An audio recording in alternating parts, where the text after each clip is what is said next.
call me what you want, open invitation. I'm a human being infused with creative vibration. Utilizing melodies and visual stimulation. Beats and stories get the glory, you get the relation. I get impatient like a doctor racing. Bullets coming from my soul, my body just a casing. What is up, guys? Welcome to another episode of the Paralyzed Artist Podcast. My name's Daniel Bryan Alvarez. And today we got one of the... Oh my God, you're paralyzed? You motherfucker. I got one of the OG homies that started, was there from the jump of my comedy career. Yes. The very funny Andy Van. Hey. What is up, bro? What's up, bro? How you doing, man? Chilling, bro. Just Cheers. Cheers. drinking real early in the day, bro. I don't normally do podcasts. Do we both sit or should we both stand? Yeah, it's I'm gonna make keep on it, and I'm gonna make you stand, bro. Yeah, that's so funny. I'm gonna make them stand and then lean onto the mic and shit. Dude, you should, bro. You should do a podcast. Fuck them, bro. Like, fuck comics. Fuck people. Like, make them stand, bro. Like, if they're a little bit inconvenienced, this to be like, is it difficult for you to stand a little bit? I'm sorry. Standing must be so hard for you. Like, fuck them, bro. Make them do it. Nah, because then I'm going to have a constant reminder of shit I can't do. Bro. I'm just going to be like, all right, sit down, goddamn. Sit down. Stop showing. But you watch porn too, right? So that's always a constant. I watch porn. There's a constant reminder of shit I can't do either, bro. Nah, I'm doing, bro. You know what I don't get? I don't get why people watch amateur porn.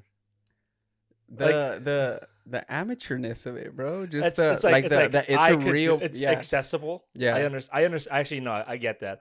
But what I mean is like amateur porn, but with like hot chicks. That's fine. But like, there's so much porn with just really normal chicks and normal dicks. Yeah. And I'm just like, dude, that's not what I came here to see. You know, I can do that. I don't want to watch shit I can do. That's why. That's the whole. I think that's why OnlyFans is so popular, because it's like you can see like your homies. Yeah. It's like I think there's an aspect of that involved where it's like, oh, it's an emotional thing. It's an emotional thing, right? Because you can see, I know them. Maybe I can fuck them. That's insane. Or just like, even if you don't know them, and even if it's just like an actual porn, like on a website, and it's an amateur porn. Yeah. It's just the aspect of like, that's like a private thing, you know. Yeah. We all get to see. I you know what? I take it back. I understand why people watch amateur porn. I think I'm just a creative person, right? So I always want to see. Let's push to see what I can come to. Yeah. I'm not saying it's like fucked up or anything. There's limits, right? I'm not saying like, you know, I have weird fetishes, but you're out here judging the amateur porn. Like, God damn it, you could have filmed this better. Yeah. God damn it, look at these shitty angles. God damn it. Let me show you how to. The sound is not mixed properly on this. It's just really unfortunate that the production quality is quite low, and I mean, I still came, but I wasn't happy about it. There was a buzzing that was just... Yeah, the buzz. You know, there's always like... Sometimes there's a buzz in cameras and shit when you don't use pro equipment. Yeah. The buzz was fucking with my... The feedback. Did you hear the feedback? Nah, the comments, bro. The porn comments. Yeah. That's where it's at, Porn comments are S-tier fucking comedy, bro.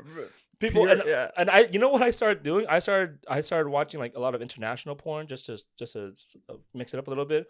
I'm like learning Spanish on Pornhub, bro. Like I'm like, oh, okay, this means like my I learned like.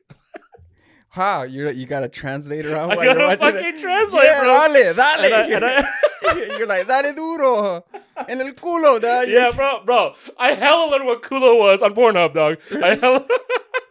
Why some dudes like, mira ese culote. Yeah. They're talking about fat asses. Yeah. Well, Latin women do tend to have some fat I wouldn't watch a hella amateur Mexican porn. Really? Not amateur, but like minimum, like this minimum production quality I need. Just like... Yeah, we're producing a lot of that, bro. Yeah, I know. I mean... The question is, have you done porn, bro? Have you... Not like professional, but like... Why not professionally? Why can't you... What, come on, bro. That's so disrespectful, dog. That you out here. You know what I mean, goddamn it. Have I made videos? Like, yeah, have you? Like, what? Yeah. Have you? But like, would you be down to just throw them out into the world? Oh, no, they're not publishable. They're not publishable. I mean, the angles ain't right. They are. The angles are good. I'm happy about it. I don't mind putting them out there, but I also have like jokes that I won't put out there. You know what I mean? jokes that I think are good. So I'm kind of someone who's like a bit of a perfectionist. So like if I put it out there, I expect the work to be good. Yeah. But and not that it's not good. I'm happy. Like my porn is just as good as my jokes. My bits are good either way. For sure. Both bits are good. We were talking about this before we were recording. I was like, I'd probably be on OnlyFans, bro. If I was fucking. You should still do it, bro. I believe in yourself, bro. Just do it. It's just it's like money, dog. You're leaving money on the table. In my head, I'm like, people don't want to see that shit, bro. Most people don't want to see it, but there are people who do want to see it. That's the thing, right? Like you're right that most people don't want to see it, but there are amount of people who want to see it, and they'll pay for it. Well, there's a whole fetish thing for people in chairs, bro. So I know people be I down, know. but I'm like, I spent a lot of money on this. I know. I'm like, part of the main economy of this fucking fetish, bro. I'm keeping the industry alive, bro. That's why I keep pushing you to get an OnlyFans. What if I see? I want to support you, though. That's the only reason why I'm doing the podcast. Convince me to jump in that shit, bro. Yeah, let's go, bro. Ever since I saw you, I knew you'd be fucking. From the very first day. I didn't think you were funny, but I was like, I can make money off this dude's dick for sure. Bro, I just tried out this new bit talking about that where I talk about how much would the dating game change if we all walked around with like the size of our dicks on our forehead, bro. Yeah, that's good. I like that. I like that transparency. You know what I mean? Just to have it. Because I'm like, why? Like my thing is like, women, why haven't you invented some shit like that already? Yeah, like website or some shit like thisismysize.com or some shit. This is my size. And I've asked a few random chicks randomly, and like if they like that idea, they're like, hell yeah, bro, ugly motherfuckers will get a chance. Bro. I was like, that's funny, bro. And then I asked the dudes, you know, like, what do you guys think? I'm all about it, yeah. And then my thing is like, why y'all so quiet, little dick motherfuckers? I don't think that's a good idea. Nah. Some of the people in the audience are going like, no, quiet now. Yeah. That's funny. I like that. Yeah, I was like, but like, that shit would probably change the game, right? Of course, like, that would change the game. Yeah, that's fucked like up. If you think about it, like girls say size doesn't matter, right? That some girls will say that, and that's like true to a certain extent, right? Because there's guys with small dicks who have fucking fire sex game, right? Yeah, they know what the fuck they're doing. But the average dude is probably not great at sex, at getting a girl off, right? So in that case, if you're not good at it, if you don't have the skill, then you need the size. Yeah. And if you have the size, but even then, bro, I have neither, which is fine. So the expectations are low to start, and then I can only improve. I'm all about growth, bro. I'm like, not this growth, but like, you know, getting better. Not this growth. This is gonna be what it's gonna be. So you hit them with like, so they have low expectations, and then you gotta do low expectation. You gotta fucking put the expectations low. Like, dog, I have hella skills. I don't advertise. So when a bitch finds out, I'm like, oh my god. She's like, oh my god, Andy knows what he's doing. Oh my god, he writes poetry. What? You've taken it too far. You've taken it too far. Oh, now it's too much. I just talked about fucking selling your handicapped dick on OnlyFans, but when it comes to poetry, you're like, poetry nah, is bro. Right. Yeah, that's where I draw the goddamn line. No poetry. All right, you're right. I will lose my Mexican card on that one, bro. Yo, fucking Pablo Neruda's.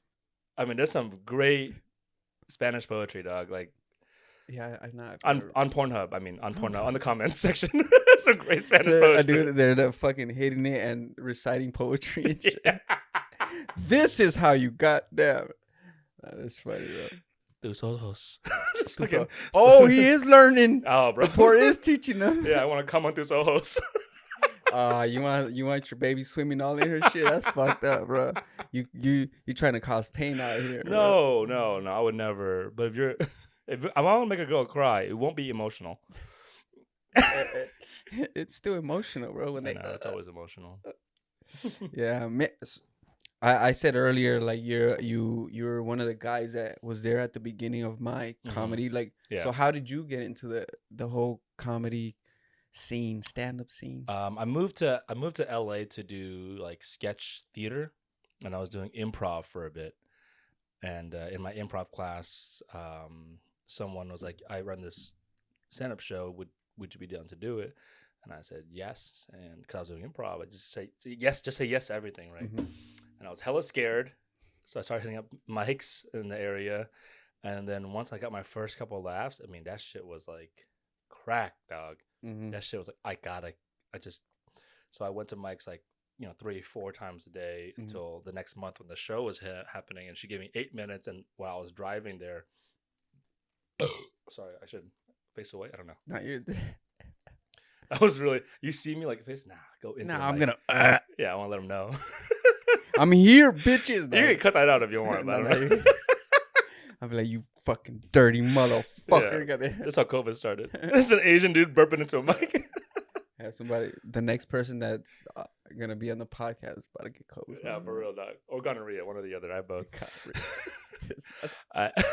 So she asked me to be on the show, and the whole way there, I was like just reciting word for word what my jokes were. I was hella scared, and luckily the show went well, and I just kind of just fucking hit it from there. I just kept going and going and going, and it's been miserable ever since. Miserable, absolutely the worst thing that's ever happened. I've seen some of your good sets, bro. What you mean miserable? No. But it's a lot of work. So you came into stand-up like out of nowhere, kind of like you were like I wasn't. You know how there's people that were like grew up with stand-up and wanting to do it, so you just like. I always thought I was funny. I always thought when I walk into a room, I'm like, oh, I could be the funniest guy in the room. That's what I always thought. Yeah, like you were like kind of like the class clown type thing, or sometimes, yeah, some classes. It's also about like listening and knowing when to. That's what I learned about comedy. Timing, man. Some people just like, even if like I've met people that have never done stand up and they just have really good timing on saying shit, you know. And it's like you could be a good comic, you know. I've met people like that just like are on it, bro. But I think that's like if you're like a smart person, I think like comedy's easier for you, if that makes sense. Because like, you know how they the term like you're a smart ass. Yeah. Well, that you kind of have to be smart to be a smart ass, because you have to be, you know, on it. You know, there's that like an aspect of that. My brother's also very funny. Like he's a really, really funny guy. But growing up, people would say that I'm more clever, but he was wittier. So he was faster. But over time, I would have like better jokes. Like oh, it's like these are thinkers, right? So my brother was like fast, but I was smarter for comedy, right? Now he's a doctor, so I'd rather trade this in what I have for what he has. It's just so bad, man. It's so sad. You just have to fucking make it to a certain level, and then you'll that. But in your parent, like, let's say you're like the biggest Asian comic ever of all times. Okay. Like, you think your parents would be like, okay, like you've matched your brother, or you've surpassed your brother. Man. It's for my parents. It boils down to money. Money? Yeah, for my parents. For me, I don't give a shit about money. Now I do a little bit. The older I get, the more I care. I think because like I don't know. I'm just probably getting older, and I don't know. Maybe my parents are influencing me. I don't know. But the older I get, the more I care about money. But I never really gave a shit about. I'm just like, obviously, if I cared about money, I literally wouldn't be here right now. I'm good, Danny. Fuck it. Yeah, the best part about today is a fucking free beer, dog. I put some other ones in that. Yeah, I got like a pack of like world beers, so we just have a bunch of random. Yeah.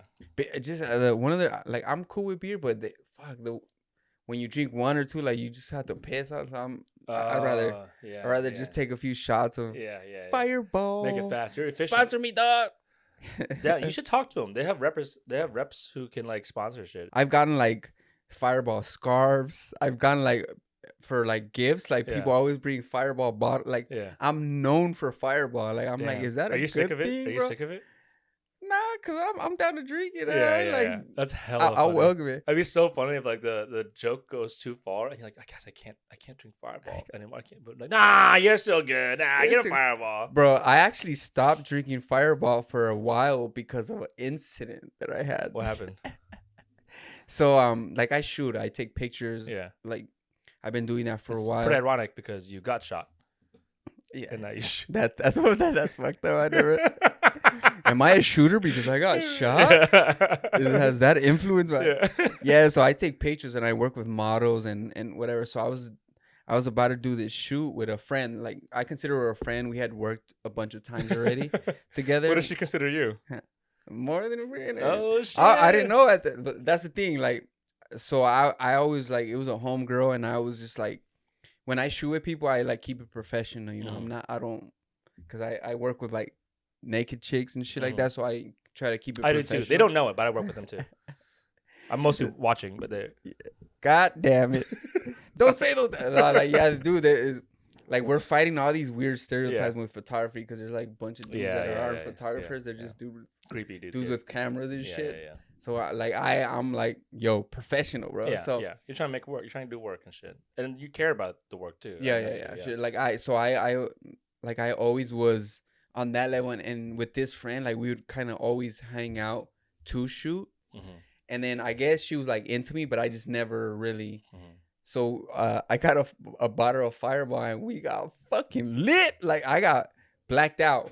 Like I at a certain point I stopped remembering what was happening, and then for this specific shoot we were doing, like she was like, it was a glitter shoot, so she was just like naked with like glitter on her, and then at that time I had a beard, like a pretty big beard. Bro, I blacked out. We didn't shoot. And I woke up with glitter all in my motherfucking beard, and I had no idea what had happened, bro. Yeah. And then she ran it down for me, like this and this happened, and I was like, I need to stop drinking.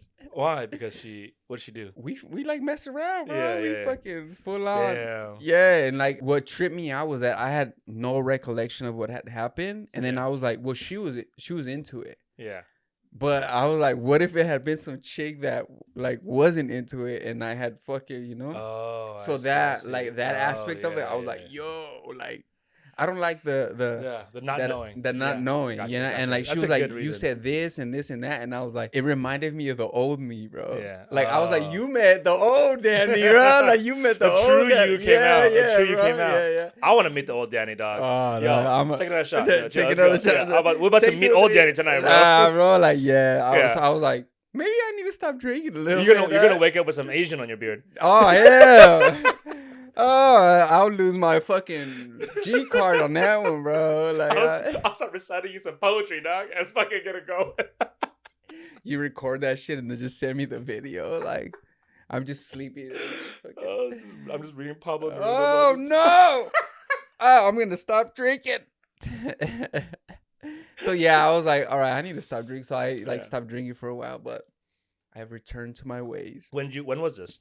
This was I want to say like, it's been a while, like 4 years now, 3.5 years, something like that. It's been a while. And we're cool now. Like after that, I was like, well, we already messed around. We might as well just keep messing around. Yeah. You guys hooked up for a bit. Yeah. Right, yeah. It was one of those. But we were talking about is your family cool with the stand up, or are they just like? Yeah, they're cool. They're like a lot of Asian families or Asian comedians would joke about like, they're not really into it. And I joke about it too. But my parents, like I said, it boils down from like to money to them, and it's not like they only care about money. But is it really like money, or is it like stability? Stability. Like it's not so much like you need to have this amount of money. I think it's more like, I think every parent is like that. They just want to see their kids stable. Yeah. And they just like the safest route if you're a doctor or a lawyer. Yeah. And if you stray from that, god damn it. Yeah, exactly. So that's exactly what it is, because Asian families a lot of times. I mean, every Asian story, every country has its own like different immigrant story. So for Vietnamese people, we came from the war, right? So my parents came from the war, and so they literally had nothing, right? They had like they lost. Like, imagine going to a place and not only not having money, but you don't really have a country either. Like your motherland is gone. Like straight up. I can relate to that. Like you're like first generation. Yeah. So we're the same. Like my parents were born in Mexico and came here, so I can. Yeah. Like, and it's kind of fucked up in a way, because like me as a person, like I still kind of can connect to like my Mexican culture. Yeah. But I'm still like separated from it, right? Like I'm not connected. We have our own culture, right? Because it's a very but like that's the thing. Like, do we? Like, cause I feel like I don't know like my Mexican culture as much as I should. I mean, like being Mexican American is its own culture. Like Mexican American, it's different than just being American. It's different than just being Mexican. Yeah. That in and of itself is an isolated culture, right? So me being Vietnamese American, I was like hella torn for hella long. Just be like, am I American? Am I Vietnamese? Which is a very classic, like when you're trying to figure out who you are, it's a very classic struggle, right? Because you want to be both, and you don't really feel accepted by either. Yeah. Right. But what I found, and I think I don't know if everybody finds this who struggles with this, but within that, like being Vietnamese American, embracing just Vietnamese American. Mm-hmm. There are millions of Vietnamese Americans, Mm-hmm. right? There are millions more American, millions more Vietnamese, but there's also like a million of us here. Mm-hmm. That's my culture. Vietnamese Yeah. American is Yeah, that's yeah, its own thing. Is there like for me? They call if your parents are of Mexican descent and you're born here, they call you a Chicano. Chicano, yeah. So yeah, like That's there's a big, Mhm. but it's like we're never really accepted Yeah. in either Yeah. place. Because if we're in Mexico, they're like, well, you're a fucking American, bro. Yeah, You're not yeah. Mexican, you know. Yeah.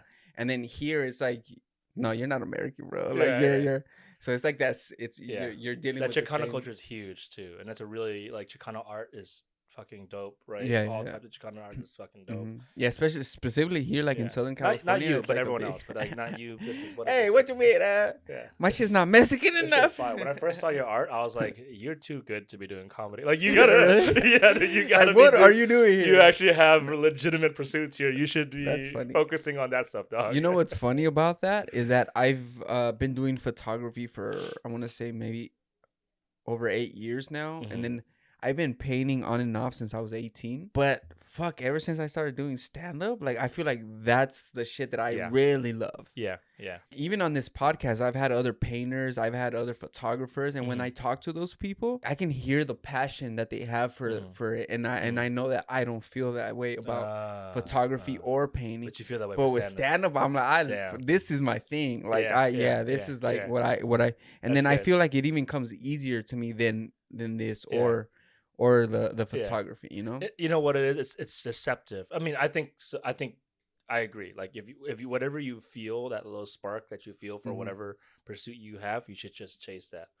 Stand up comedy is one of those things where if you feel that spark, it's like it's unexplainable to people who are not in it. No, You can't yeah, explain yeah, it. It's yeah. like- It's hard to like, it's like a drug. It's comparable to a drug. Like Yeah. that's the only thing. Yeah. Like that feeling when you're on stage and you're killing and everybody's Yeah. fucking with you. I've never Yeah. felt that in any Yeah. other way. I talk to dudes about it too, like fucking degenerate comedians, and a lot of comedians are just fucking. Oh, yeah. they're just like not good people. They're fun and they're funny. Yeah. Some of them are just not good people, but they'll talk and be like, yeah, they're always trying to like fuck bitches or whatever. Like, yeah, I like fucking, but you don't like more, and it's always killing, bro. On Yeah. stage, it's the best feeling in the world. There is like that. Literally the only thing I've experienced like feeling some of the way is like with drugs, bro. Yeah, like yeah. like the high you're on, even after the fact. Like one of the things that I had to adjust to was like getting back home at like 3-4 in the morning, Mhm. and then being on the high of like doing really good. Like You can't you sleep. can't even sleep, You bro. can't You're sleep, just like, yeah. God damn, The I need to adrenaline sleep rush, already. yeah, Yeah. yeah. And I can't. There's nothing else that I've Yeah. ever experienced aside from like doing drugs that is Yeah. like, God damn, like this is a crazy feeling, you know? Yeah. It's also natural too.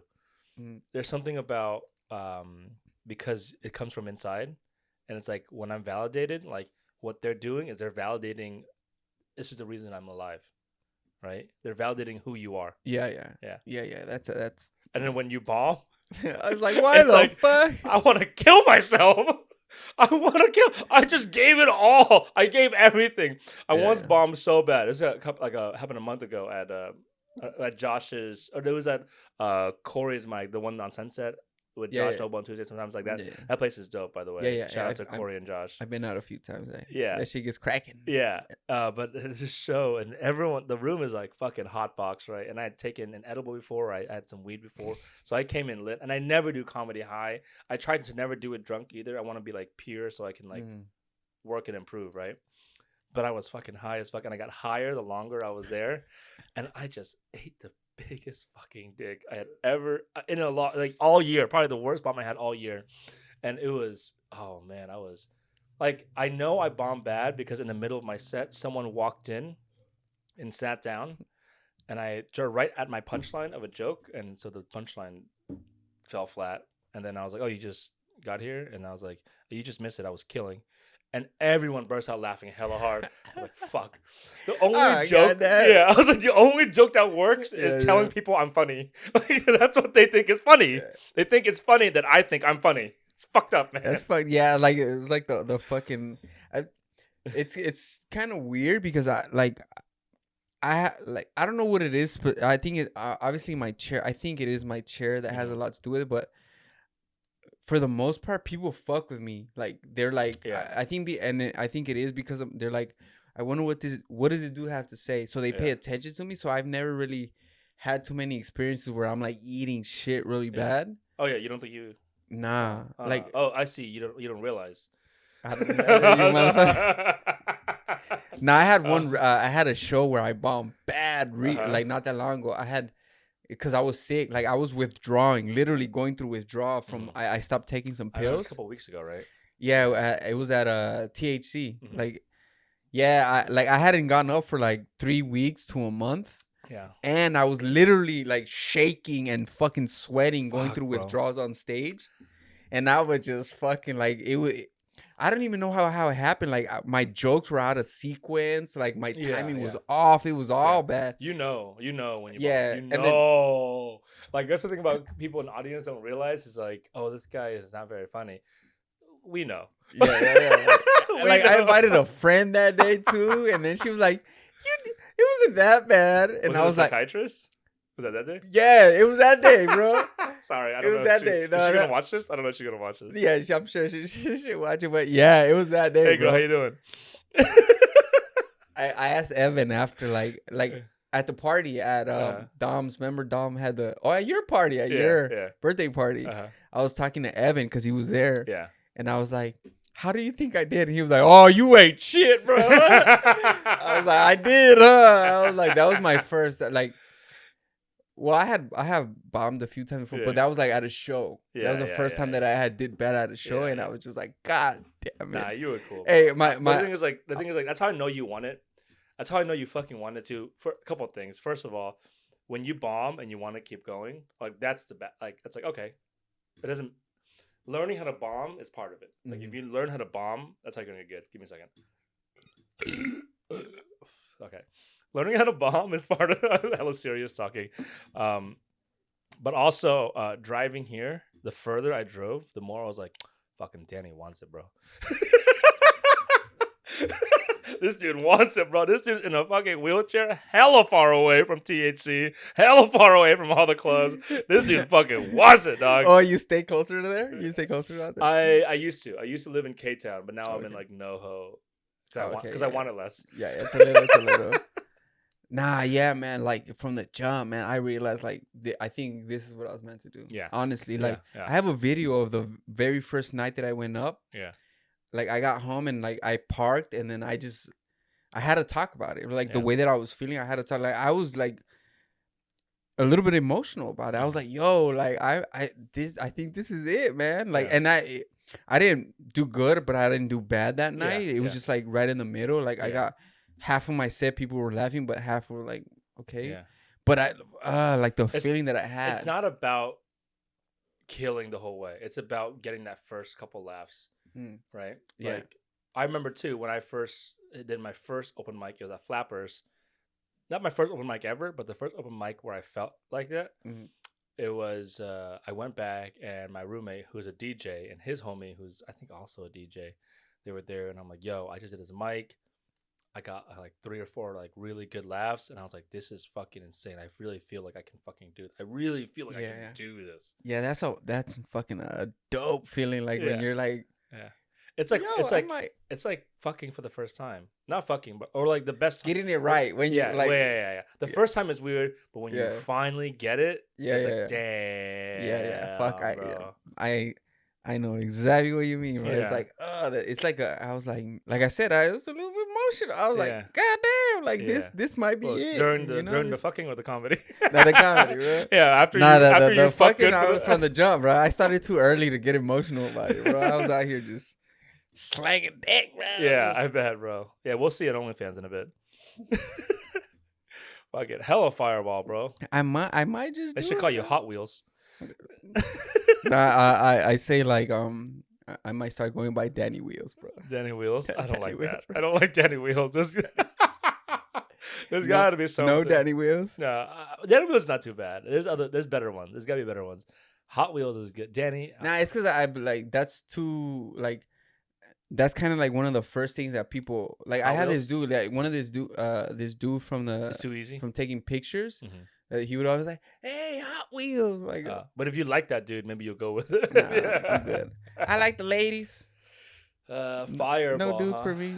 Like a chariot in the sky. The reason that I fuck with Fireball is that because even if it's like if it's hot, it's not cold. You could it'll just. Yeah. I don't really like the taste of alcohol, like liquor, like you know, like that. Most Yeah. you have that. This shit is like it's kind of like candy. The secret cinnamon. is you just you can't get too fucked up on it. Like if it's gonna give you a hangover the next day, you fucked up. You just gotta take 1 or 2, 3 shots, and then you're good. But if you any more than that, if you get too wasted on Fireball, you're gonna regret glitter it. on your beard. Yeah, bro. Glitter on your beard is. I mean, glitter wheels, dog. glitter wheels. How'd you get that? Wheels, How'd you get that nickname? Bro. So Well, I drink a lot of Fireball. I was drinking a lot of Fireball and eating a whole lot of pussy, and I just had glitter on my beard. It was such a that I was like, man, maybe I'm an alcoholic that night. I was like, goddamn. It's all about moderation, right? Yeah, I had to learn about that too. Like I was blacking out, doing all kinds of fucked up shit. I thought about quitting so many times. Once a month, every year, I'll quit alcohol just for the whole month, just so I know that I'm not like physically dependent on it. Yeah. Quitting and smoking too, cigarettes. Yeah, that's one of the things that I'm kind of like, all right, yeah, I'm the type of person that if I say, all right, I'm not gonna do this, I can stop doing it. You know, so it's good to like check yourself and make sure you're not fucking. I gotta check myself. Like, can't. Do I have self-control? You do one of those? You're like... I'm going to up it. I think one of these days I'm going to up it to 2 months a year just so I can see. Because 1 month is starting to get easy. So, and then one of these days I'm going to do a whole year. Which is just to do it. Like, I like the idea of challenging myself, right? Because I love alcohol. I love cigarette smoking and drinking. I love weed, right? I like indulging. I like indulging, right? Like, we have this one life to live. We should just fucking do it. But I can't let it control me. Yeah. So that's why. Yeah, you don't want to get to that where you're like, I need a drink, man. Like my day's not cool if I don't drink. Yeah, but a lot of people can't do that, man. A lot of people don't have that control, you know. I'm like barely there. Like so you're right on the edge. Yeah. You're like, can I not? Yeah. I always push things like just a limit. Nah, I think I have this weird relationship with alcohol. Like for a long time, I was like, I'm not gonna drink. Like I was kind of like straight edge. Like as like in high school, like I wasn't really doing anything. And you're fucking. Oh, that's what I was. That was my vice. Yeah. That's what I have bits about that. You're where I'm painting and fucking. You're like Jack from Titanic. You're a fucking Chicano Jack from Titanic, bro. I was out here sinking bitches, dog. Just being an asshole, bro. Like, yeah, I was. Like, no, I'm not even gonna lie, man. Like, I look back on some of the shit that I did. Like, bro, I rejected so many chicks, bro. You would never do that. I was like, I'm like, I should have fucked all these hoes. I was like, no, I have standards. Yeah, dude, it's such in the nature of a man in his 30s. You're in your 30s, right? Like men in their 30s. I'm about to be 37. Yeah, men in their 30s. I mean, it's not just like, especially if you're dating or if you're married, a man in your 30s, but even single men like us. Like, oh, sorry, I have a girlfriend. What am I doing? Confessing. Unmarried men. I mean, I was married. I got divorced. So. Oh shit. Yeah. You've been through it. Yeah, I mean, I was in it was almost 8 years. We were together almost 8 years. Yeah. That's crazy. No commitment issues, ladies. Goddamn. But even any man in his 30s, we always think about the pussy we could have got. Yeah. It's the start. That's one of my No, because I got shot at 21, right? And then I remember thinking at that age, like, well, I had fun. I did a bunch of shit because I started early. Yeah. And then I had the experience of like just bunch of women would just literally throw themselves at me, and so many times I was like, I'm good. Yeah. And now I'm like, God damn, man, I should have tore out. If I had known now what I had known back then. No, but the other thing that I would do, I would get in these long ass like 1 year, 2 year relationships, and I wasn't really like fucking around. Yeah. I was just like kind of faithful. I mean, I'm a faithful guy too. Like, Yeah, like, I mean, I did cheat here and there, but overall, here and there. yeah, That means you cheated all the time. no, it wasn't all the time. Like, How many relationships did you cheat on a girl? I Can think you count? it's 50-50. It's close to 50-50. That's cheating all the time. No, okay, bitch. but let me look.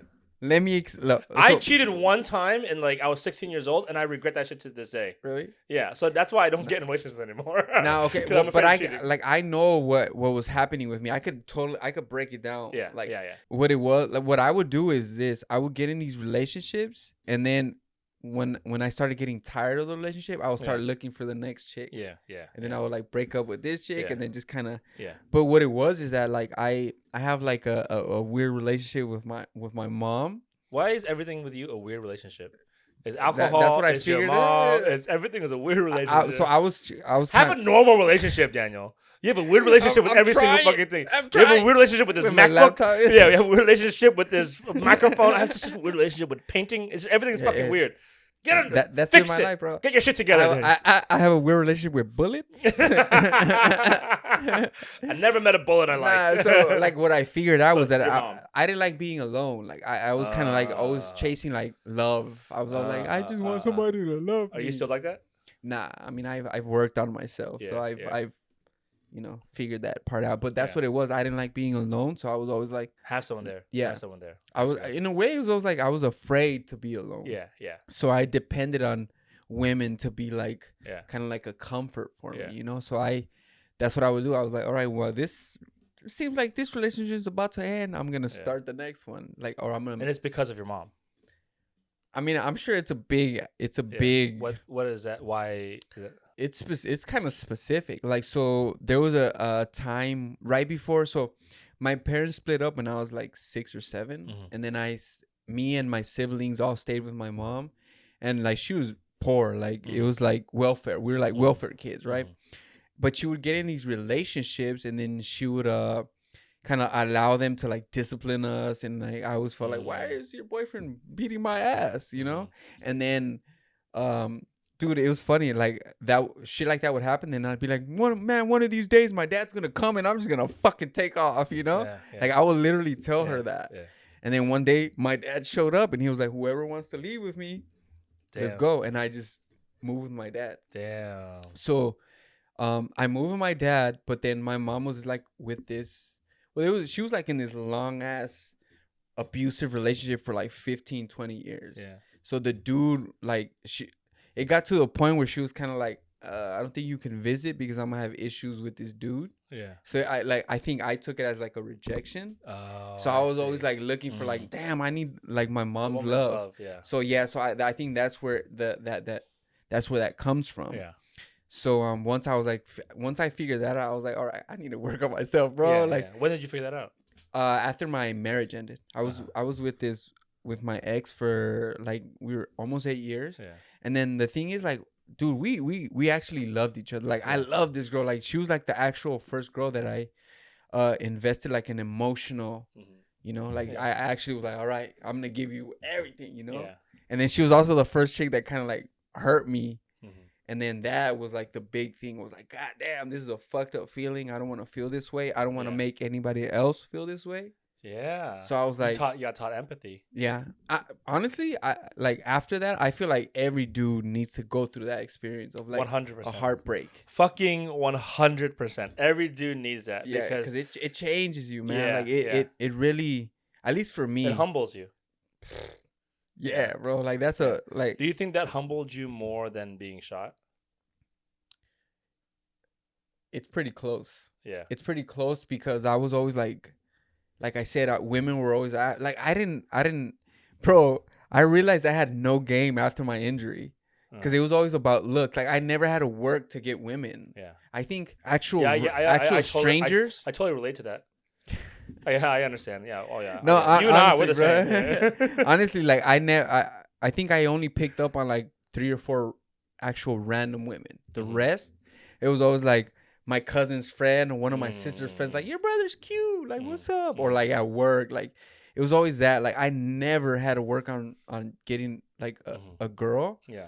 Until after my injury. Yeah. Like so that, bro, that one of the biggest adjustments for me was like that mental adjustment of like always having attention from women, and then not having attention from women. So that was one of the big like mental fucks for me. It was like, God damn, like I'm invisible. Like that was like one of the big things for me. I was like, God damn, maybe I had it pretty good before my injury. Yeah, you know? It made you realize that, right? But then also, with the marriage and the breakup, it's like, well, now you have like the consistent love from someone, and then not having that, like that's a fat shift. Even big, like even like sleeping with someone every night for years and years. I'm not even talking about sexually. It's just like just literally. Yeah. If you want, I can stay over.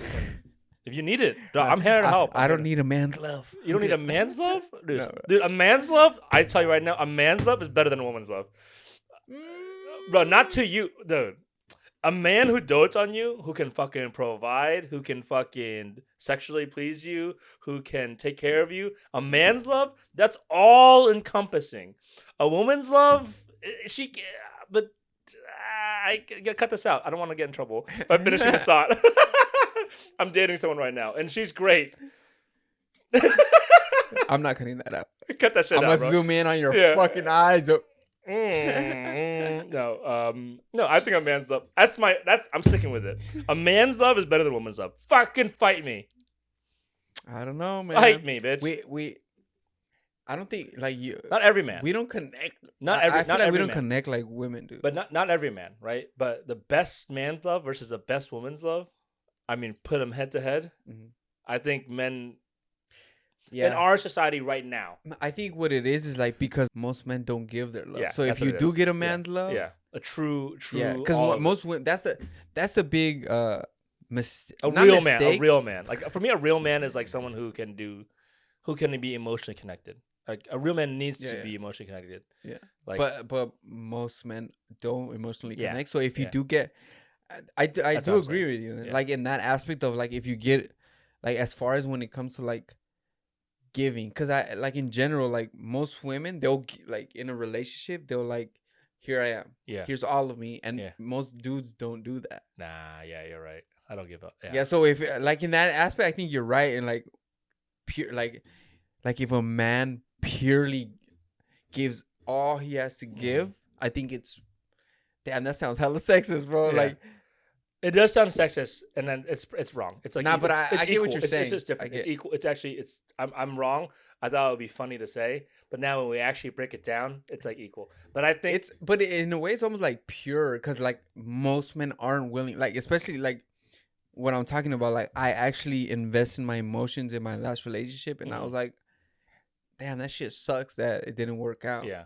When was this divorce? It's been a while now. It's I haven't kept track, but it's like 7 years maybe. Something That's like that. right around the time where I broke up with this, or we broke. Well, I say I broke up with this girl. This girl broke up with me, and that was the heartbreak 7 years ago. Oh, but she broke up with you? Yeah.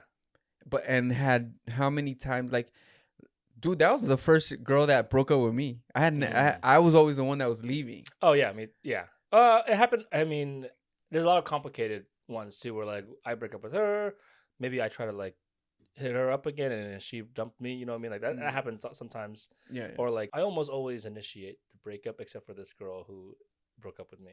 Yeah, those are the ones that get you, bro. Because it's the same thing. I was always like, it was always me that was like, all right, I think I'm done with this. I'm gonna take off. But with this one, it was like I wasn't done. I'm here. Yeah, like in a sense, like I wasn't done. But it's good because it makes you so much stronger. It's hard. Yeah. It's the hardest. It's for me. It was like one of the hardest things I've ever been through. But it makes you fucking good, bro. It makes you funnier. It makes you good at analyzing things. It makes you assess yourself. It makes you refocus. It makes you sadder. But that's all part of it. That's a price you pay. That was my as far as like me growing as a person. I don't know if it's specific to relationships, but yeah, man, I learned so much from that. Like it hurt like a motherfucker. Yeah. Like. But I felt like that's why I say I feel like every guy needs to feel that. Yeah, suffering is a price you pay for strength. Yeah, I agree with that. Yeah, for sure. You can get strong other ways too, but it's one of the ways. Yeah. It's not the only way. Like a lot of comedians be like, I gotta fucking suffer in order to get good. It's like, you don't have to. Yeah, you don't have to. It does help, but you don't have to. Preferably if you don't have to feel shitty. You don't want you don't want it for your kids, right? Like you don't want your kids to suffer. You want them to be strong already. But sometimes, like I think about it too. Like this heartbreak was one of the hardest things I went through, but I can't talk to my dad about that shit. He's like, oh yeah, you lost a girl. I lost a fucking country. Like I lost. Think about all the women in my country the millions of women who died. Yeah. So you could be here. You lost one girl. That's fucking. Those numbers are weak, bitch. Fucking move on. You're not on my level. You're not on my level. I lost siblings. I lost multiple siblings to bombs. Yeah, that's fucking a whole nother experience. Yeah, so I always try to think about that too. Like I know, like there's an understanding to like we can't compare who has a worse, who has a better. It's all relative, right? Like based on where you at. For sure. In order for us to all feel the human experience, we need to go through some things like that. Yeah. Or it helped. Yeah. So I know that I'm not saying my dad is a dick, but he was a mean dude.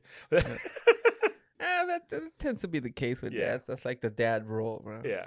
In a way, you gotta be the. I thought I had daddy issues, and it turns out the older I get. That's what made me good at sports, bro. Because my mom wouldn't whip my ass. She would just wait till my dad to get home, and then I would start running.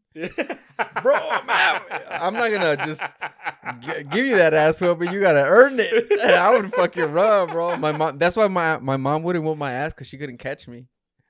I was out here just fucking. Crossing her over, dog. Just dodge it, bro. And my pops will get home, and I'll be like, "Oh, the game is up. I'm about to get my ass whipped, bro." Yeah, even that, man. Sometimes you just need to get a good ass whooping too, man. Man, running, man. Show you running. That's why you're a good Mexican. God damn it. You treat your mom like immigration. Oh, you want to do fucking... you want to do race jokes. Okay, dog. Sorry. I'm just so used to being in a room full of comedians and then making Asian jokes. I'm like, okay, I'll just find out. Talking about, like, I love that your joke about... I could rape joke. Oh, shit. Yeah, that's all right. I don't do that He's everywhere. a goddamn raper, goddamn. I'm not. That's not a word. I'm not. I'm a rapist. I love it. No, the bit is like you could be. I'm not saying I want to or I ever would. I'm just saying that have some respect.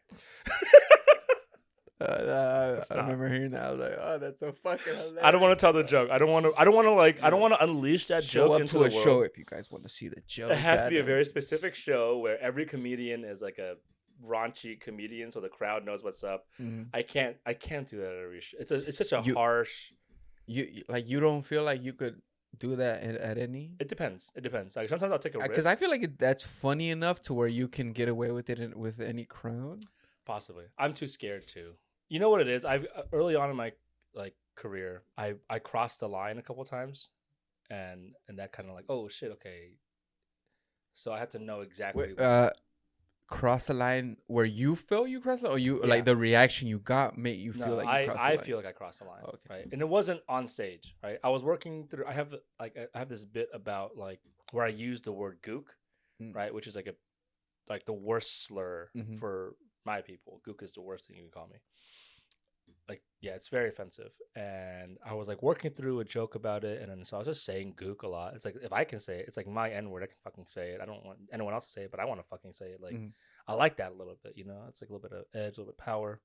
I think it's funny. The word gook is a fucking funny ass word. That's a funny ass word, bro. Gookity, gookity, gookity. It's so fucking funny.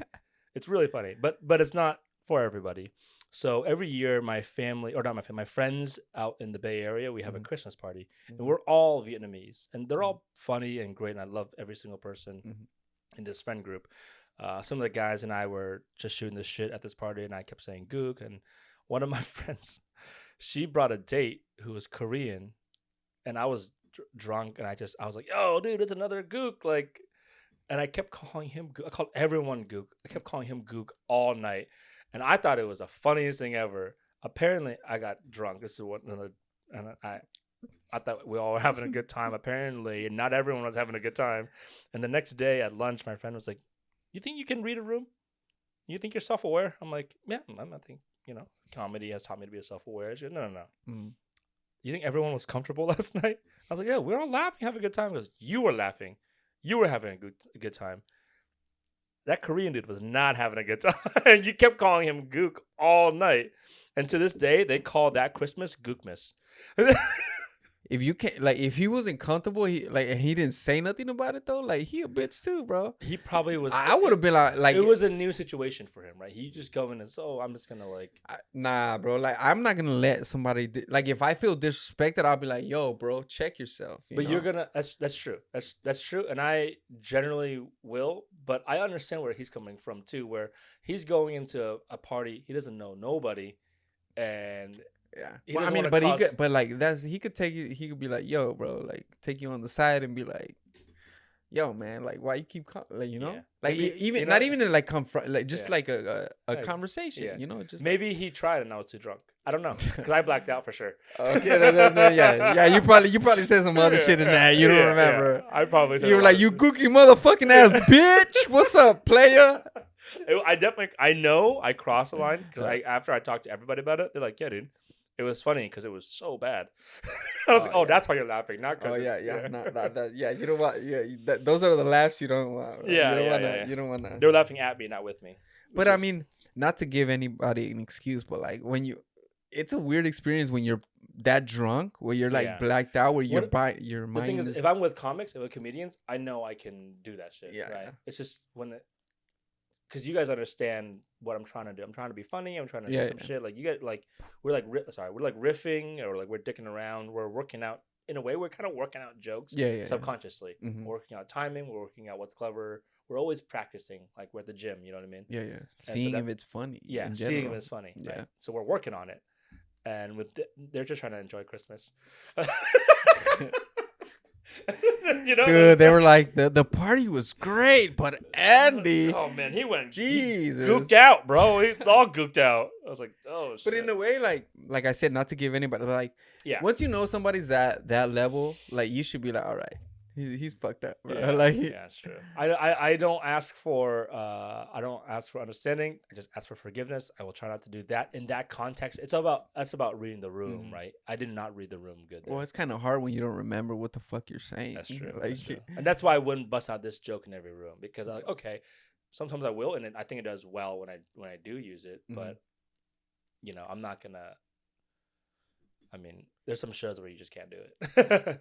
I mean, shit, that's kind of a skill in itself when it comes to stand-up, right? Like being able to like drop a joke where you're like, damn, should I drop this joke? But you know it, and knowing when, knowing that's for me. That's way once you hit a certain level of like, I could do anything. I could riff.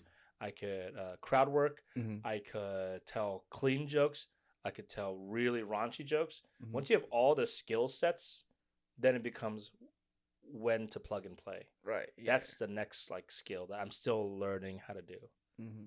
The right moment for the right joke.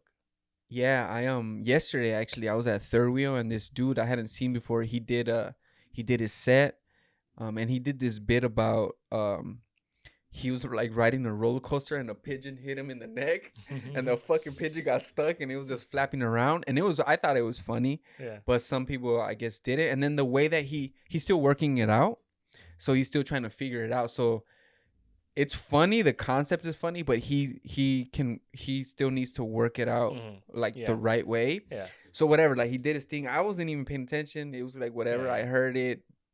But then I left, and then I went to get tacos, and then he ended up showing up at the taco place where I was at, and then we started talking about it.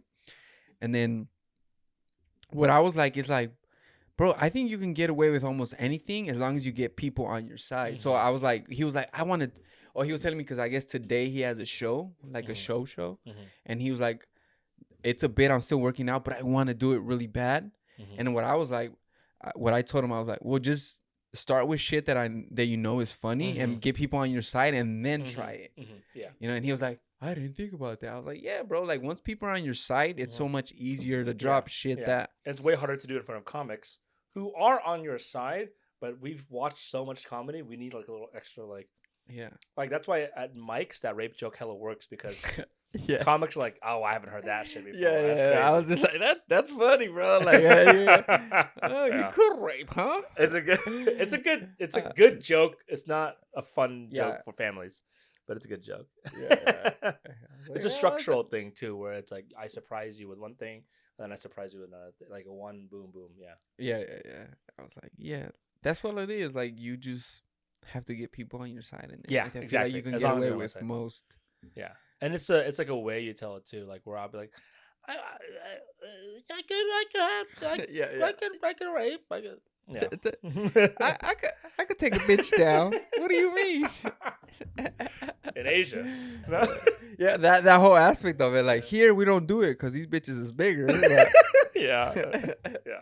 yeah, It's a really good tight joke. I always daydream like if I'm ever on a show like a Skank Fest show, I would throw that shit. That's that's an easy one to toss out. I mean, I feel like that's a pretty good test in itself. Just being able to do a joke that might come off as like controversial or a little bit like might throw some people off. Like once you can get like if you're good enough to make it funny and get away, like that's like the ultimate kind of joke. Don't you think? Like where I agree.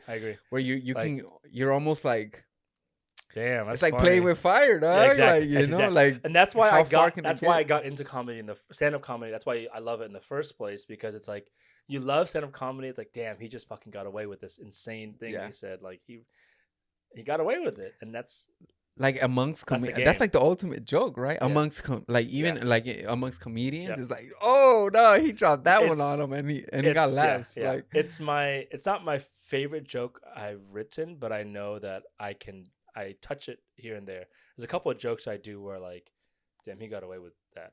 Yeah. Well, because it's hard to, like, even mentioning rape. It's like people will turn on you so it's a trigger word. You'll lose. Yeah. So and for good reason, rape is a terrible. No comedian, obviously, not no comedian, but most comedians are normal human beings, and we obviously know like killing and raping and pedophilia, that's bad. We just assume that we're good people first. So when we joke about it, we're not joking about it because we want to do it.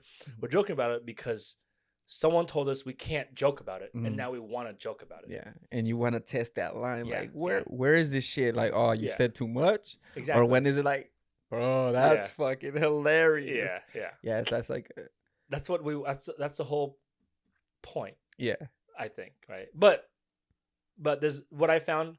That's how you originally, like, that's a pure art, right? You make it an art, right? Yeah. That's where it becomes an art, but. The more I do comedy, the more I fall in love with other aspects of it. Like I told you about finding the right room, doing a clean set is fucking hard. Doing a clean set is so difficult, but I love that challenge now. Now that when you fall in love with comedy, like now the challenges are different. Like, oh shit, I didn't realize there was so much more to this that I didn't know about. Now it's like, okay, do a fucking squeaky clean set, bro. That shit is so fucking hard. Yeah. There's a bunch like different themes on that, like, or like being in a mic where it's nothing but comics and making them laugh. Like there's little challenges that you're just like, okay, I got it. I got you. If if I can make you laugh, I got you. Yeah. Or like, I think one of them for me might be doing comedy high. I'm not there yet. I can't do it yet. But high like the marijuana's high, or like high? What do you? Oh yeah, weed. Like weed. I don't like doing comedy high. I'm just not good at it. Can I get some Fireball in here? Yeah, bro. I put in a couple of more brewskis too, if you want. Oh yeah, I'm down for that. Yeah, that'd probably be better. Fireball, or brewskis. Let's do Fireball because it's easier. Sponsor me, goddammit. Yeah, we were talking about this earlier. Like I'm kind of known for fucking Fireball, so now I'm like, like put it on the table. Look at this shit. Christmas. Fucking look at this shit, dude. This was one of my Christmas gifts, bro. I mean, even the fucking tagline, "Tastes like heaven, burns like hell." That's, you know what it says right here. I'm gonna show it to the audience. Oh, it's on both sides. Tastes like heaven, burns like hell. You know what I could use that tagline for? A prostitute's pussy. A fucking tastes like heaven, burns like hell. No, I don't want the burn, bro. I don't want that burn. But it tastes like heaven. I doubt it. I'm like, you gotta go to Hong Kong, not the city, the place in Tijuana. Never been, bro. You never been to Tijuana? I mean, I've been to Tijuana, but I've never indulged in a Tijuana. I did it once just to do it, and it was rough. I actually used to so my ex-girlfriend, her mom ended up moving, and she had a like place over there, so we'd go like I'd go to visit and stuff. Bro, I always felt like it was sketchy, man. Like, oh, it's hella sketchy. Yeah, oh, that shit's hella sketchy. It's yeah, like I was always like, this doesn't feel safe. No, it's not safe. Of course not. And you know what's the worst part? They're not even handicap accessible, bro. Like At all, bro. I'm like, God, these goddamn dirt roads. Yeah, bro. I can't do it. Yeah, you just press down on the two. Oh, yeah. There it is. Yeah, it has 3 bags of like 1.7 Damn, liter. this thing is sick. Damn, but they made me feel like alcoholic, bro. When I opened it, I was like, oh, god damn, they know me for fire. This is sick. I love this, bro. Can I get this for like Jameson? I'm sure you could find like a keg of most liquors, no? Maybe. And if you can't, then they're fucking up. Yeah, it's literally 3 different bags of nice like shit. So I was like, my birthday's coming up. I'm thinking of doing like a poker night. If Joe Mezzarani is playing, I'll. Sorry, Joe. I hear you're shit at poker. I didn't say goddamn thing. I just said you had a few bad hands against me, bro. That's all I said. If you're watching this. Yeah, I'm gonna get my ass kicked too. I just talk all this shit and just like I'm at like 500. I'm just fame. He's gonna be like, "Oh, what happened? What happened, Andy? I heard you talking shit on a podcast, bitch." I gotta keep my mouth shut, bro. I have a big mouth. I have a really, really big mouth. That's not necessarily a bad thing. Nah, like, it's good for comedy. Yeah, it's good for comedy. It's not good for making friends. I have the thoughts, but I wouldn't verbalize it because I got in enough fights where I was like, okay, if you say the wrong shit, dog, consequences, bro. Yeah, like you gotta fucking. I haven't gotten to a fight yet. Really? Ever? You know what? I have. Oh, I've got a couple. I miss it. That's one of the things that I miss. Throwing hands. Is there wheelchair fighting?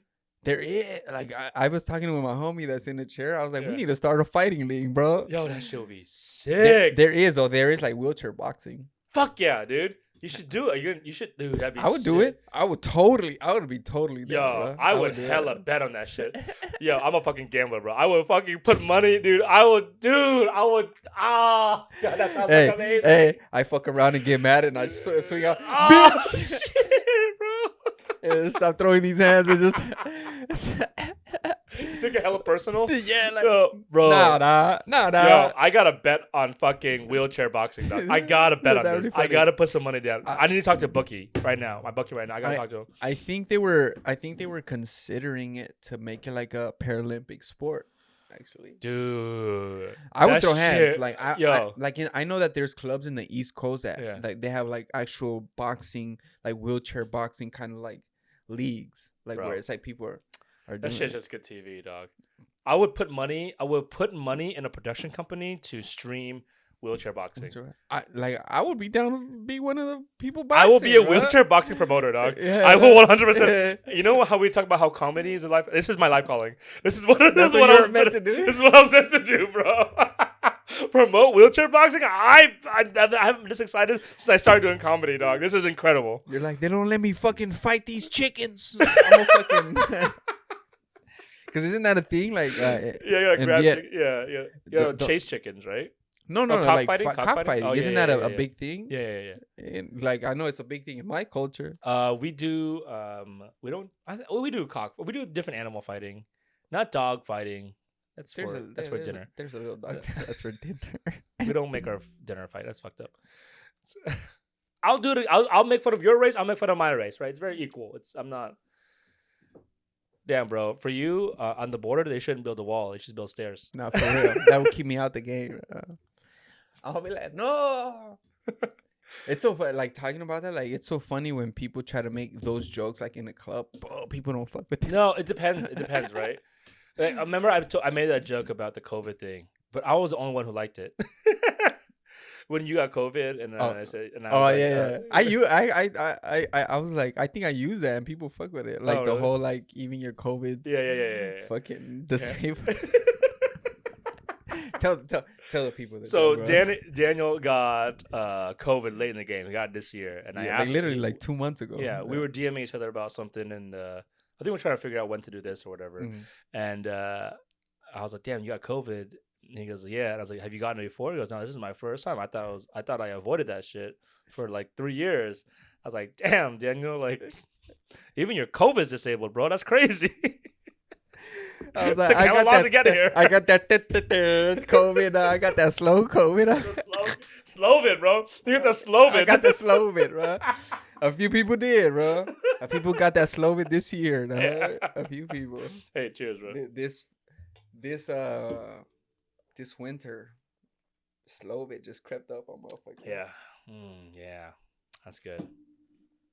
This is very interesting. Sake and tonic, but with like fireball. Fireball. Mm-hmm. Damn, you fucked up though, cause isn't it liquor first and then beer? That's like the. I don't care. I drink whatever, bro. But the thing is just not drinking too much. Like, yeah. I gotta drive after this, and then I gotta do another one of these. God damn it! Double podcasts is. It better not be more interesting than this one. God damn it. The other one is my podcast. Oh, it's yours. Yeah, so it's me and the homie. We're both. It's not mine, but it's our podcast. But I'm just getting started. Okay. So we have like 3 episodes out, and we're just like. I can plug it on yours. Check out Embarrassed by Night. It's a Vietnamese American comedy podcast. Oh, nice. So it's all Vietnamese American comics. And once we're out of Vietnamese American comics, we'll bring other people on. But you're just gonna fucking You're Vietnamese. You need to be on my podcast. Just Vietnamese people. Just Vietnamese, like my mom and shit. Fuck it. I feel like that's a normal aspect of just being an immigrant, where you want to connect with your people anyways. Yeah. And then you could like branch out. Yeah, so I used to fight it all the time. I used to be like, I'm not just a Vietnamese comic, or like I'm not just, like I'm like an American. I can do whatever. But it's easier to embrace than it is to fight. Shit, well, the way I like, there is some big like Latin comics already, but like you don't see it like you should see it that way. Like you be the fucking biggest Vietnamese comic. You know, like I might as well. I mean, I'll be the best comic I can be. Yeah. Be the best comedian I can be. Mm-hmm. And if it happens, it happens. If it doesn't, I might die. No one will know who I am. And that's fine, because I know that I would have tried my best to be the funniest I could be. Mm-hmm. Like I think I have like, there's something in me that is like, I'm lucky to have. I'm very blessed to have something. I don't know. Yeah. I don't get it. I don't know why. But like, fuck it. I'm just going to run with it. You know what I mean? Yeah. That was one of the biggest things. Like, I got shot at 21 and I hadn't done anything at all with my life. So if I had died that night, like I never did anything with you have like this drive for creativity and art and stuff like that. Like I recognize as well. You know what I mean? So I want you to do what drives you, right? And if it happens to be comedy, you're gonna be so much more famous than I am, because you're gonna be like, okay, fucking wheels. I gotta get shot, bro. I gotta get shot. Honestly, that's something that I do like, that I especially lately I have been questioning myself as far as like, no, I don't. The aspect of like how much of my material I want to be wheelchair shit or getting shot shit. Just follow what you think is funny. Just follow what if you think is funny, just fucking go for it. If you start questioning too much, you can overthink, right? Like I start questioning, I shouldn't do as many Asian jokes. So I try to write non-Asian jokes. Now they're all about fucking and relationships. It's like, well, that's what everyone else is doing too. Yeah. Right? So like I just stick to what I think. If I think it's funny, just fucking do it. I don't give a shit. Yeah. If it's funny, it's funny. You'll prove it. If it happens to be, if you do 1 hour on wheelchair shit and it's all funny, that's way better than trying to be original or that's kind of the struggle in itself, because it's like, so all right, I know that when it comes to my chair and jokes, like I have a whole fucking lane when it comes in the comedy scene, a handicap lane that hasn't been a handicap lane. Like I have this whole fucking lane that hasn't really been explored by too many people. Yeah. So it's an opening that You're one of like 10 legit comedians who are wheelchair bound or some kind of like disability bound that have jokes about it. And your experience, you're the most unique person, actually. I haven't seen anyone who does comedy. Not funny, but like unique. No, I'm just kidding. No, you're obviously I'm not funny. I'm unique, not funny. You're obviously very. I don't accept that. You're obviously very, very funny, and you know you're funny, right? Like people fuck with you. Yeah. Even if you weren't in a wheelchair, people would fuck with you. But if the wheelchair stuff is funny to you, it's who you are. Like, what you're doing is you're denying who you are, which is fun in real life because no one's gonna worry about your struggle. But in comedy, when you lean into who you are, Yeah, yeah. that's where truth and honesty happens, and Mhm. that's where comedy comes from. Yeah, that's where the struggle is. It's like I have that lane, and then it's like this is my reality. This is my life that Yeah. I'm the. But I do like fuck. I'm like fuck. It like, what is the right amount of like talking about my chair or just doing jokes in general? I say or, overshoot and then cut. Right? Okay. Overshoot, do as much as you can, get it all out. Don't limit yourself until you have to. Because no one's asking you to. Yeah. No one's out obviously. here. You're what, a year into comedy? Or 2 Yeah, a years? year. Yeah, December was a year. Yeah, so you're 1 year into comedy. Nobody's being like, you know what, Daniel, the handicap jokes, you're doing too much. Yeah. Yeah. Bro, Nah, you nah. have maybe like your longest set was 15 minutes, maybe 20 minutes. Yeah, like I think I could do a 15-minute set. Yeah, a solid so 15-minute set. no one's asking you to cut 15 minutes, bro. Yeah. It's only when you get to like an hour or maybe 30 minutes where you want to dedicate sections of it. Right. 15 minutes of handicap jokes, people can live with that. Yeah, if yeah, they yeah. can't, they're pussies. Like they're like, oh, just it's your truth, right? Yeah, so just yeah. do it. So Mhm. once you start getting to the hours, it's when you're It's where starting to I need like it, yeah. figure out. You know what I mean? But just in general, just because I'm like fuck, like sometimes I'm up and I'm doing set and I'm just like like most of my shit is about my chair. Like how Nah, much? dude. Nah, And then I started questioning like what, like if I wasn't in a chair, would people still fuck with me in the same way? Don't worry about that. That's the hardest part about. That's probably the hardest. Not the. I mean, the hardest part about your situation is you can't walk. But the second hardest part is about the what if. You know what? That's actually not true. The easiest part of my injury is not being able to walk. It's all the other little things that make it so much like Yeah. the routines and like getting sick, and that's what makes it hard. But the easiest part of my injury is not being able to walk. Yeah. But most people Love that. just assume that it's like, all right, like You're damn, right. it must suck Yeah. not being able to walk. Yeah. But there's so many other That's the little only thing they things. think. That's the only. No one ever sits and thinks about it. Mm-mm. Yeah. Well, because I understand, like if you've never had like, let's say somebody in your family or a close friend that had my injury, like there's no point in you knowing about my injury. So I understand, like there's like a big You're a very empathetic guy. I've learned to be like, I wasn't like, for a long time in my life I didn't give a shit about anything. I couldn't connect with people emotionally, so like that's something I've worked on. So that's like a compliment for me. Even when like after you got shot and everything like that too. Even like I was always just like it was a coping mechanism. Like I had like a tough childhood, so I was like, I'm not gonna give a shit about what anybody thinks. And that's just like the mentality that I took. And I took it like till I got shot, and even after. And I was just like, you know what? Like maybe I need to let that go a little bit and connect with people and feel emotions. And you know, like I was always like, especially like in Latin culture, we're men, we don't cry, we don't show emotions, we're like that. So I've kind of had to let that go a little bit. You know, Asian culture too. We're so similar. It's just men, and just men, right? It's like it's kind of nice to know that it's like not a cultural thing. It's a fucking gender thing. That men, there's something fucked up in us that we were. Oh man, I wonder why. It's probably because we had to survive. We had to fucking like we.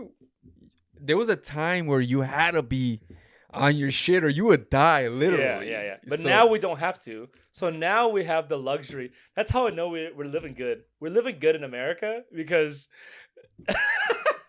we're living so good in America because men in America have the luxury of crying. Women are like, oh, yeah. in touch with his my dad, emotions. my dad never. Same. Never. I don't think bro. I think the first time that I saw my dad show any kind of emotion, I don't think he was even crying. He was just showing emotion. It was because my sister, that's 1 year younger than me, when she was like 6 or 7 years old, she got ran over by like in front of all of our whole family. Oh shit. By like those, I don't know if you've ever seen those, like there's like vans that used to have like 4 wheels in the back. Like they were like big like vans. Yeah. Like she got ran over by one of those, like literally in front of me, both my parents, I was 7? I was a year older than her. You remember? I remember everything. Yeah. I almost got ran over too. I was pushing one of my younger sisters in a car, and they were able to pull me back. And then the fucking van took her. But the crazy thing is that nothing happened to her. Like the biggest injury she had. Is she an X-Men? What the fuck? Like that's crazy. I don't know. Like yeah, like it was so crazy. Like but bro, we all witnessed that shit. Yeah. And then it was crazy because in the hospital, the doctors were like, didn't believe my dad that van ran my sister over. They were like, are you sure you're not on drugs?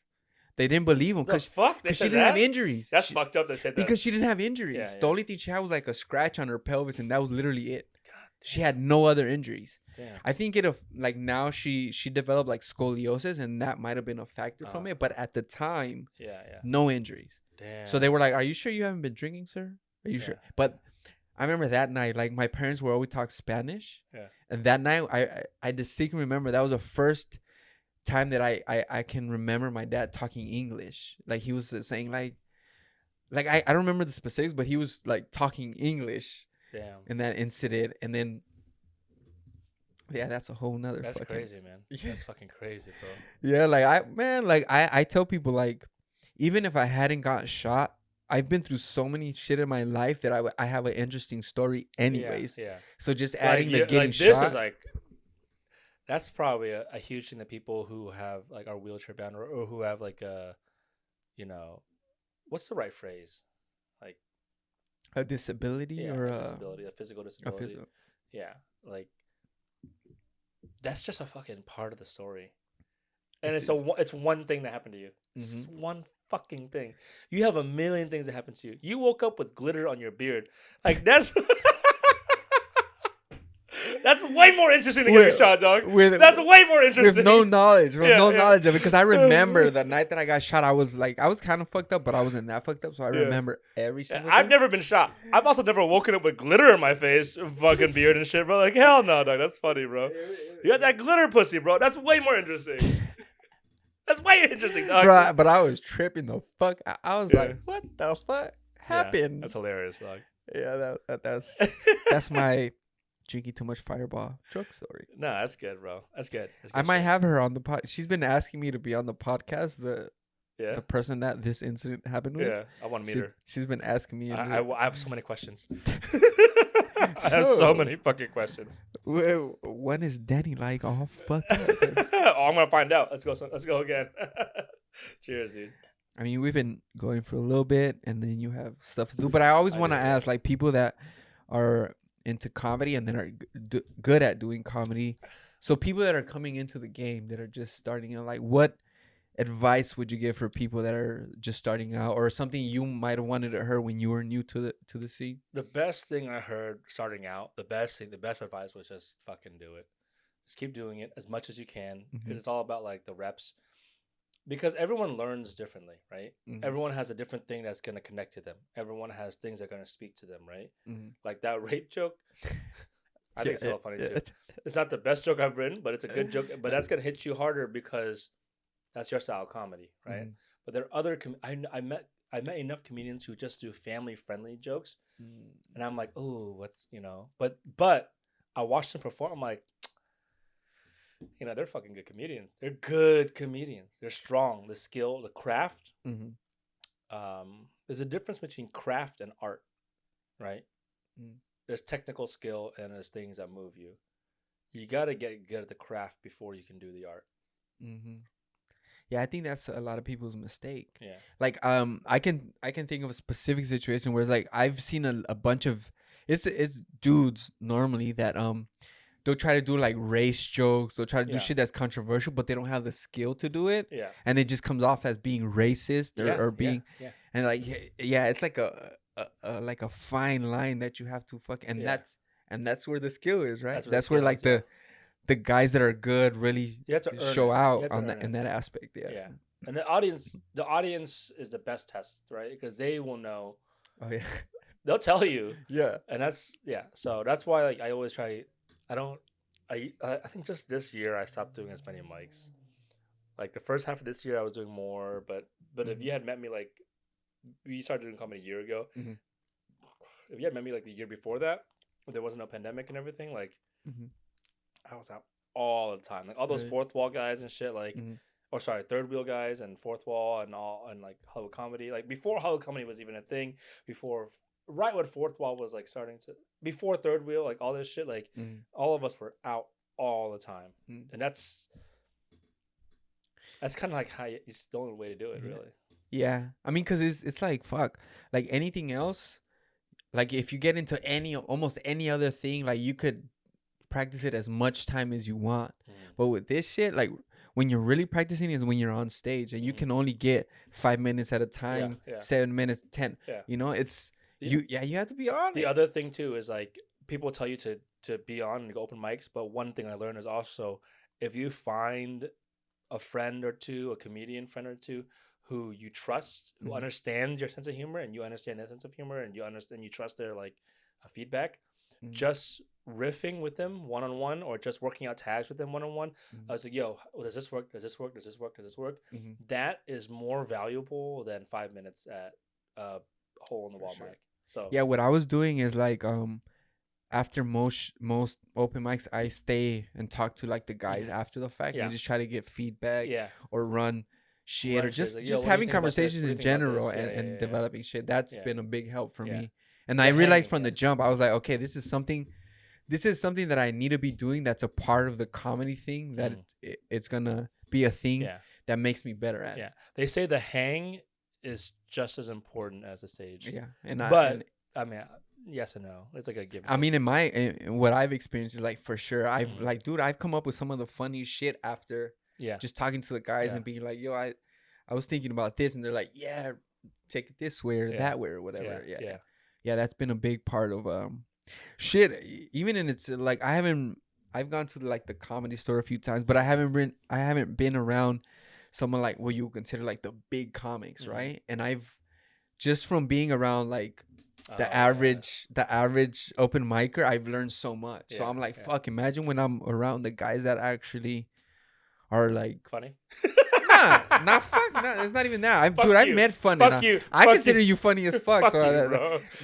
I'm voiding your point right now because I think you're funny as fuck. So, but like like the people that have fucking shows and are touring and all that. But I'm like, fuck, how much can I learn from those people? Yeah.